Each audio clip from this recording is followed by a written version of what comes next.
ঈশপের বিখ্যাত গল্প ছদ্মবেশী নেকড়ে। এই বিশ্লেষণে উঠে আসবে এক নিখুঁত প্রতারণার অসাধারণ গল্প। অবাক করা বিষয় হল মাত্র ৯৬টি শব্দের এই ছোট্ট গল্প বিশ্বজুড়ে বিশাল এক সাংস্কৃতিক প্রভাব ফেলেছে। আনুমানিক ৪০০ খ্রিস্টপূর্বাব্দের এই অসাধারণ সাহিত্যকর্মটির সেই তীক্ষ্ণ পরিহাস কিন্তু আজও সমানভাবে প্রাসঙ্গিক।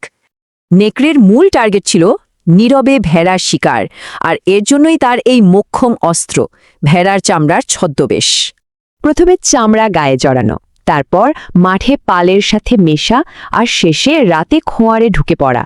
নিখুঁত প্ল্যান। আর সত্যি বলতে ছদ্মবেশটা শুরুতে দারুণ কাজ করেছিল। বেচারা রাখাল তো পুরোপুরি ধোঁকা খেয়ে গিয়েছিল। দিন গড়িয়ে রাত নামল, আর ঠিক তখনই গল্পের মোড় ঘুরে গেল এক অপ্রত্যাশিত আর ভয়ঙ্কর দিকে। ঠিক ওই রাতেই রাখালের খাবারের জন্য মাংসের দরকার পড়ল। সে না দেখেই অন্ধকারে খোয়ারে হাত বাড়াল। এখানেই চরম নাটকীয়তা। নিজের পাতা ফাঁদেই নেকড়েটি রাখালের ছুরির আঘাতে মুহূর্তের মধ্যেই প্রাণ হারাল। ভেড়া খাওয়ার আশায় এসে নিজেই রাখালের খাবারে পরিণত হল। প্রত্যাশা আর নির্মম বাস্তবতার কি অদ্ভুত পার্থক্য। V.S. ভার্নন জোনসের অনুবাদ করা সাধারণ শিশুতোষ গল্প মনে হলেও এটি আসলে এক গভীর নৈতিক দর্শন।